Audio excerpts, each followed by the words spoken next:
네, 여러분 안녕하세요. 오늘은 관계대명사라는 제목으로 우리 공부해 보도록 하겠습니다. 관계대명사는 친구들이 조금 어렵게 느끼는 파트인데요. 우리나라 말하고의 차이가 좀 크기 때문이라고 생각이 듭니다.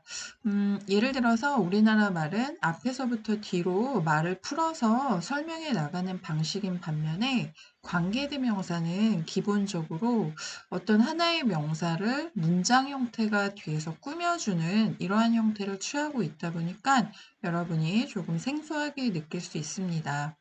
예를 들면 선생님이 말로 이제 풀어서 설명을 하자면 우리나라 말 같은 경우는 내가 어제 떡볶이를 먹었어. 그런데 그 떡볶이는 정말 매웠어. 라고 이제 말을 풀어서 설명을 하겠죠. 근데 관계대명사를 만약에 사용을 한다면 나는 어제 정말 매웠던 떡볶이를 먹었다. 이런 식으로 떡볶이라는 명사를 정말 매웠었다라는 문장 형태가 뒤에서 꾸며주게 되는 이 개념이 관계대명사의 개념이라고 보시면 됩니다. 그래서 이제 밑에 선생님이 색깔로 이렇게 만들어 놓은 글씨를 보시면 관계 대명사가 하는 역할은 이 이름에서 알 수 있듯이 대명사는 대명사인데 뭔가 관계, 연결시켜주는 대명사다라고 우리가 추측할 수 있겠죠. 그래서 접속사와 대명사의 역할을 동시에 할 수 있습니다. 접속사는 문장과 문장을 연결할 수 있잖아요. 그리고 대명사는 앞에 나온 명사를 대신받을 수 있는 거죠. 그래서 우리 문법 책에 보면 모든 책에 관계대명사는 접속사와 대명사의 역할을 동시에 한다라는 말이 들어가 있습니다. 그리고 또 하나 중요한 개념은 이제 명사 중에서도 관계대명사절 앞에 온 명사를 우리가 선행사라고 합니다. 먼저 선자라고 이해하시면 돼요. 그래서 이 명사 뒤에서 명사를 수식하는 형용사 역할을 하겠다. 이 두 가지 개념이 관계대명사의 기본 개념이라고 이해를 하시면 되는데요.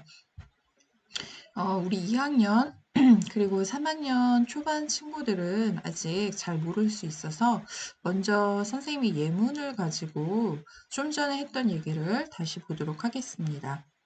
예를 들어서 영어에 두 개의 문장이 이렇게 있습니다. I know the girl. 나는 그 소녀를 알고 있어. She speaks four languages. 그런데 그 소녀, 그녀가 말을 해요. 몇 개의 언어를, 네 개의 언어를 말한다. 4개 국어를 한다라는 거죠. 여러분, 이 두 개의 문장에서 지금 보시면 공통된 명사가 존재하고 있죠. 그렇죠? 뭐냐면 앞문장에 the girl 그리고 뒷문장에 she 같은 사람을 우리가 지칭한다라는 걸 볼 수 있잖아요. 그러면 영어는 기본적으로 반복되는 걸 피하고 싶어 합니다. 반복을 좋아하지 않고요. 그리고 또 하나는 생략 가능한 것은 되도록 생략하고 간다. 이 큰 특징이 있습니다. 그렇기 때문에 우리가 이제 관계대명사를 만들어서 이 두 개의 공통된 명사 중에 하나를 없애서 한 문장으로 연결하겠다라는 얘기입니다. 다시 이제 문장으로 돌아가서 자, 이렇게 분리된 두 개의 문장을 그러면 관계대명사를 사용해서 어떻게 만들 수 있을까? 선생님이 지금 빈칸을 만들어 놨는데요. 먼저 여러분이 하시는 방법은 자, 앞문장에 the girl하고 뒷문장에 공통된 사람 she였죠. 그렇죠? 네, 그래서 she를 일단 없애줄 겁니다. she를 없애면 I know the girl. 그리고 이 없어진 she를 대신하면서 두 문장을 연결해주는 관계대명사를 우리가 여기 네모칸에다가 써야 하는 거죠. 그리고 나머지 she를 빼고 speaks four languages 그대로 다 써주셔야 되는 거죠. 뒷문장에서 she가 하던 역할은 주어였죠. 그러면 우리는 이 관계대명사를 주격 관계대명사다라고 얘기를 하는 거죠. 그리고 또 하나 이제 관계대명사를 써야 할 때 판별하는 게 앞에 먼저 등장했던 명사, 선행사의 종류를 살펴봐야 되겠죠. 이 종류가 사람이냐 또는 사람 이외의 동물이나 사물이냐 라고 우리가 이제 판별을 하게 되는데요. 자, 여기 지금 표가 나와 있습니다. 이 표의 내용은 여러분이 당연히 기본적으로 암기를 하고 계셔야 하는 거죠. 그러면 자, 선행사가 사람이고요. 그리고 우리가 좀 전에 얘기했던 뒷문장에서 원래 하던 역할, 주어 역할이라서 주격. 여기에 해당하는 관계대명사는 그렇죠. who를 쓰란 얘기겠죠. 그러면 여기 빈칸에다가 우리는 who 이렇게 집어넣으면 I know the girl who speaks four languages. 이렇게 이제 만들면 완벽한 관계대명사 문장이 되는 거죠. 그리고 또 하나 이제 관계대명사 절이 형용사 역할을 한다고 했는데 그 이유는 지금 이렇게 괄호를 쳐서 얘를 꾸며주게끔 해석을 하는 거죠. 나는 어떤 소녀냐면 사개 국어를 하는 소녀를 알고 있어. 이렇게 해석이 처리되다 보니까 명사를 수식하는 그런 애들 우리는 형용사라고 얘기를 하잖아요. 우리 보통 관계대명사를 형용사절이라는 용어를 또 쓰는데 다른 게 아니라 형용사, 앞에 나온 선행사 명사를 꾸며주긴 하는데 여러분이 보시다시피 관계대명사절은 동사가 들어가 있는 절의 형태죠. 문장 형태죠. 그래서 절이라는 말까지 붙여서 우리가 사용을 하기도 하는 거죠. 개념을 이해하시면 됩니다. 자, 그래서 우리는 관계대명사가 다시 원래로 돌아가서 명사를 꾸며주는 형용사 역할을 한다. 그리고 이때 해석은 뭐뭐 하는 명사라고 앞에 나온 명사 뒤에서 이렇게 처리가 되면서 뭐뭐 하는 명사 이렇게 해석이 될 거다. 그리고 또 하나 아까 얘기했던 접속사와 대명사의 역할을 동시에 한다라는 거는 두 개의 문장을 하나로 자연스럽게 연결시켜 주면서 뒷문장에서 사라져 있는 대명사, 앞에 명사와 반복돼서 없애버린 그 대명사의 역할까지 동시에 하는 게 지금 후잖아요. 그래서 우리가 흔히 관계대명사는 접속사와 대명사의 역할을 한다. 이런 걸 친구들이 달달 외우실 필요가 있는 게 아니라 기본적인 개념을 이해하시면 되겠죠. 시험에 관계대명사가 하는 역할 두 가지를 쓰세요. 이런 문제는 절대 나오지 않겠죠. 그렇죠? 네. 그러면 다시 이제 원래 개념 파트로 돌아가서요. 여기 첫 번째 줄은 선생님이 충분히 설명을 했다고 보고 자, 선행사가 뭔지도 우리가 이미 얘기했는데 관계대명사절에 수식을 받는 명사 그리고 그 수식을 받기 위해서는 그 수식하는 절 앞에 있어야 되겠죠? 그렇죠? 그래서 우리가 앞선자, 한자를 써서 선행사라고 하는 겁니다. 그래서 관계대명사를 이제 판별하는 방법이 나오는 거죠. 선행사가 종류가 사람인지 사물인지에 따라서 who를 쓸지 which를 쓸지 관계대명사의 종류가 결정이 되고요. 관계대명사절 내에서 뒷문장, 그러니까 뒷문장에서 없애버린 그 공통된 명사 있죠? 그 명사의 역할에 따라서 우리는 격을 판별합니다. 뒷문장에서 주어 역할이었으면 주격, 명사 앞에 쓰인 소유격이었으면 소유격 관계사, 그리고 목적어 역할을 했으면 목적격 관계사라고 얘기를 하는 겁니다. 다시 한번 이 표를 여러분이 반드시 암기를 하시고요. 표를 잠깐 살펴볼게요. 자, 먼저 선행사의 종류를 판별하셔야 됩니다. 사람이니 아니면 사람 이외의 사물이나 동물이니 이거를 판별을 해야 되는데 나는 자신이 없다, 잘 모르겠다. 그러면 that은 모두 다 주격, 목적격에 사용 가능하기 때문에 안전하게 that을 쓰는 것도 한 방법이 되겠죠. 그래서 만약에 선행사가 사람인 경우는요, 주격은 who, 그 다음에 소유격은 whose 라는 형태에 꼭 기억해 주시고요. 목적격은 원래는 이제 whom, m을 붙여서 썼는데 지금 요즘에는 이제 m을 뺀 형태, who로 많이 대체해서 쓰기도 합니다. 둘 다 사용 가능하다라는 거.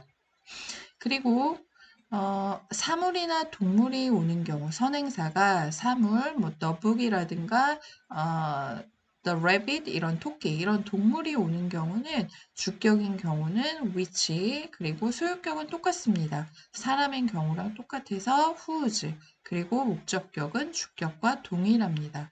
그러면 사실 여러분이 외우기 그렇게 어렵지 않은 게 지금 보면 선행사가 사람인 경우는 주격, 목적격 둘 다 후 쓸 수 있다라고 얘기했잖아요. 그래서 공통되게 쓰시면 되고 사물인 경우는 둘 다 which, 그쵸? 형태가 다행히 같죠. 그리고 우리가 또 하나 기억해야 하는 건 소유격은 둘 다 똑같습니다. 사람이 오거나 사물, 동물이 오거나 그런데 여기서 이제 조심해야 되는 게 아까 뎁 같은 경우는 만능으로 얘가 좀 다재다능한 애라서 선행사의 종류에 상관없이 쓸 수 있긴 한데 얘는 소유격은 존재하지 않습니다. 소유격 존재하지 않는다라는 거. 이런 예외적인 규칙이 이제 관계대명사에 종종 등장을 하는데 그러한 것들은 여러분이 반드시 암기를 해 주셔야 합니다. 네. 그래서 이 표의 내용은 반드시 머릿속에 이제 숙지를 하고 계셔야 되겠고요. 예문을 이제 여러분이 사실은 많이 보면 볼수록 좀 더 관계대명사 개념이 쉽게 이제 다가올 텐데요. 자, 여기 두 번째 예문을 보도록 할게요. 두 개의 문장이 있습니다. The shoes were cheap. 그 신발은 쌌다, 값이 쌌다. I bought them at the market. 나는 그 신발들을 시장에서 구매했다, 샀다. 이 bought 같은 경우는 혹시 모르는 친구, buy, 사다의 과거 또는 PP형까지 똑같이 생겼습니다. 자, 그러면 일단 관계대명사를 만들어라 라고 얘기를 했을 때 우리가 먼저 찾아야 하는 거는 뭐다?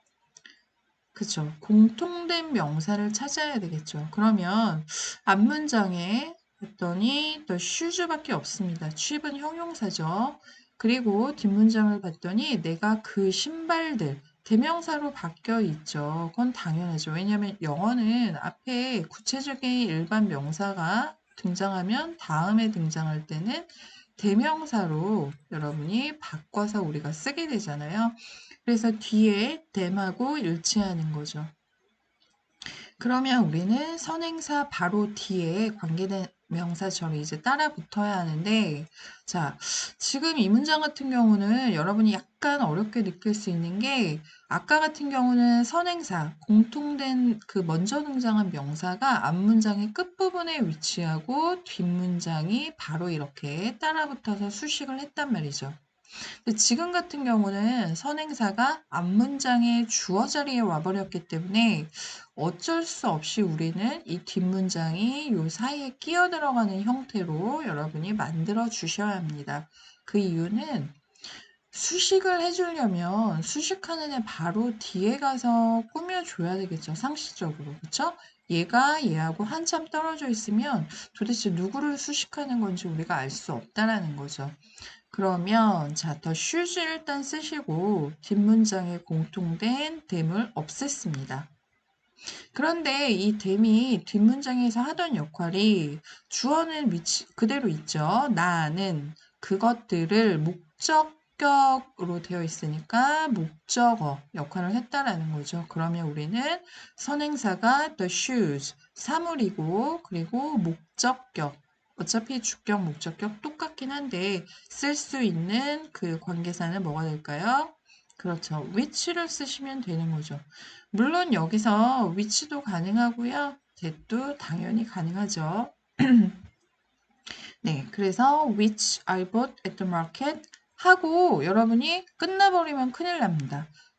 잊지 마시고 나머지 앞문장 선행사 주어 빼고 나머지 요소들이 있었죠. were cheap 해서 were cheap 이렇게 써 주셔야 하는 거죠.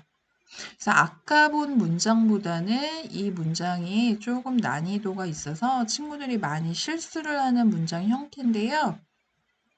내가 시장에서 샀던 신발들은 이게 주어인 거죠. 신발들은 어땠다? cheap, 쌌다. 이렇게 이 형식 문장으로 만들어지는 거죠. 다시 한번 강조하자면 선행사와 꾸며주려는 관계대명사절은 분리해서 떨어져서 존재할 수 없다. 그래서 이렇게 끼어 들어갈 수밖에 없는 경우가 됐던 거죠. 네, 기본적인 이제 관계대명사의 개념과 종류, 표로 여러분이 보셨고요. 조금 더 구체적으로 우리가 세 가지, 주격, 소유격, 목적격, 각각의 관계대명사와 그 예문을 좀 보도록 하겠습니다. 네, 먼저 주격 관계대명사라고 되어 있는데요. 말 그대로 주격, 주어 역할을 했던 이제 공통된 명사를 없애고 만든 관계대명사인 거죠. 그래서 주격 관계대명사. 주격 관계대명사는 선행사가 사람인 경우는 who, 사물이나 동물인 경우는 which, 그 다음에 구분 없이 쓸 수 있는 that, 이렇게 세 가지가 존재하고 있습니다.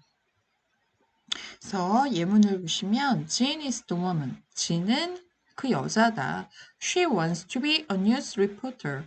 그녀는 뉴스 리포터가 되기를 원한다. 자, 일단 관계대명사를 만드세요 하면 여러분은 두 개의 문장에서 공통된 명사를 찾으셔야 됩니다. 그러면 자, 앞문장에 the woman 있겠죠. 그리고 뒷문장에 she, 주어 역할을 하는 그쵸? 관계대명사 만들어야 되겠네요. 그러면 Jean is the woman 그리고 나서 얘는 없애고 선행사가 사람이면서 주격 관계사 who, 그쵸? who도 되고 that 당연히 쓸 수 있겠죠. who 또는 that wants to be a news reporter. 지는 여자는 여잔데 어떤 여자다? 뉴스 기자, 리포터가 되기를 원하는 여자다. 여기 앞부분에 나온 이 명사, 선행사, the woman이에요. 간혹 가다가 친구들이 선생님, 진도 she랑 같은 사람이잖아요. 그래서 진, who wants to be a news reporter is the woman. 뉴스 기자가 되기를 원하는 지는 그 여자다. 전혀 말이 안 되죠. 그쵸? 말도 굉장히 어색해지고 여러분이 앞문장에 일단 그 일반 명사로서 이렇게 존재하는 선행사를 잘 체크를 하셔야 된다라는 거죠. 그 다음에 또 예문 보시면 The subway runs every half hour. It goes to the airport. 지하철이 every half hour 하면은 여러분 every 뒤에 그 숫자 뭐죠? 그 단위가 오게 되면은 시간 단위가 오게 되면은 그 시간마다잖아요. 그러면 half는 그 1시간의 절반, hour가 1시간이니까 그 30분마다 every half hour 이런 표현도 여러분이 꼭 알아두셔야 되겠죠. 30분마다 그 지하철은 30분마다 운행이 됩니다. 그러니까 쉽게 얘기해서 30분마다 지하철이 온다라는 거죠. It goes to the airport. 그런데 그 지하철이 공항으로 가는 지하철이다 라는 얘기고요. 공통된 명사는 일단 이거밖에 없죠. The subway 그리고 뒷문장에 it. 자, 지금 이 케이스도 아까 여기 the shoes 이 문장처럼 선행사 역할을 하는 애가 앞문장에 주어 자리에 와버렸기 때문에 우리는 뒷문장이 주어 바로 뒤로 따라 들어가야 되겠죠. 그러면 일단 공통된 it은 없애고 주어 역할을 하고 있네요. 선행사가 사물이면서 주어 역할을 하는 주격 관계사. 그렇죠. which를 쓰실 수 있고요. 또 하나 that도 당연히 쓸 수 있습니다. 그러면 the subway which goes to the airport runs every half hour. 이렇게 되면 공항으로 가는 지하철은 30분마다 운행을 한다 라고 이제 되는 거죠. The subway가 주어고요. run이 동사가 되는 거죠. 그래서 아무래도 이렇게 선행사가 앞문장의 목적어 자리에 오지 않고 뭐죠? 목적어나 보어 역할을 하는 게 아니라 주어 역할을 하는 경우는 여러분이 조금 더 각별히 신경을 써야 하겠죠. 네. 그 다음에 이제 마지막이 아니고요. 두 번째, 소유격 관계대명사. 소유격 우리 알고 있잖아요. 그쵸? 누구누구의. 네. 명사가 누구의 것인지, 표현해주는 소유격이라고 하는데요. 기본적으로 소유격이라는 거는 혼자 다니는 애가 아니죠. 소유격 뒤에는 반드시 명사가 와서 뭐뭐의 명사 이렇게 해석이 된다라는 거 정도는 알고 계시고요. 그래서 아까 표에서 봤지만 소유격은 선행사의 종료 관계없이 뭐를 쓴다? whose 한 가지밖에 없죠. 그래서 중요한 사실은 소유의 대상이 되는 명사랑 좀 전에 얘기했죠. 소유격 수식을 받는 이 명사랑 세트로 다녀야 한다라는 거죠. 그렇죠? 소유격과 명사는 세트다. 이게 관계대명사에도 똑같이 적용이 됩니다. 예문을 보시면 The man called the police. 그 남자가 경찰을 불렀어요. The man's wallet was stolen. wallet 하게 되면 지갑이죠. 그런데 지금 두 번째 문장에서 앞문장하고 공통되는 명사 the man에 해당하는 부분은 the man's wallet이 결코 아니죠. 그쵸? The man만 똑같이 겹치는 부분이죠. 그렇죠? 그래서 the man's 이 부분이 겹치기 때문에 소유격 자리죠. 소유격. 그러면은 우리는 선행사가 사람인 경우에 소유격 관계대명사를 만들어줘야 하는데 선행사 구분 없이 우리는 whose라고 배웠으니까 whose를 쓰시면 되겠고요. 중요한 거는 여기서 whose를 쓰고 나서 wallet을 반드시 같이 살려놔야 한다는 거. 왜냐하면 이 소유격이 wallet, 지갑을 꾸며줘서 세트로 같이 다니는 거니까. 지갑이 도난당한 그 남자는 불렀다. 경찰을. 이렇게 삼형식으로 바뀌는 케이스가 되는 거죠. 그래서 아무래도 소유격 관계대명사는 친구들이 조금 낯설고 어려울 수 있지만 고민하지 마시고 앞문장의 명사랑 겹치는 똑같이 공통된 자리가 소유격에 해당하면 여러분은 그 빈칸 자리에 whose를 쓰겠다라고 생각하시고요. 또 하나 잊지 말고 소유격 뒤에 명사까지 같이 들여와 주는 거 반드시 기억을 해 주셔야 되겠습니다. 그러면 다음 페이지에서 이제 이어서 목적격 관계대명사 같이 보도록 할게요.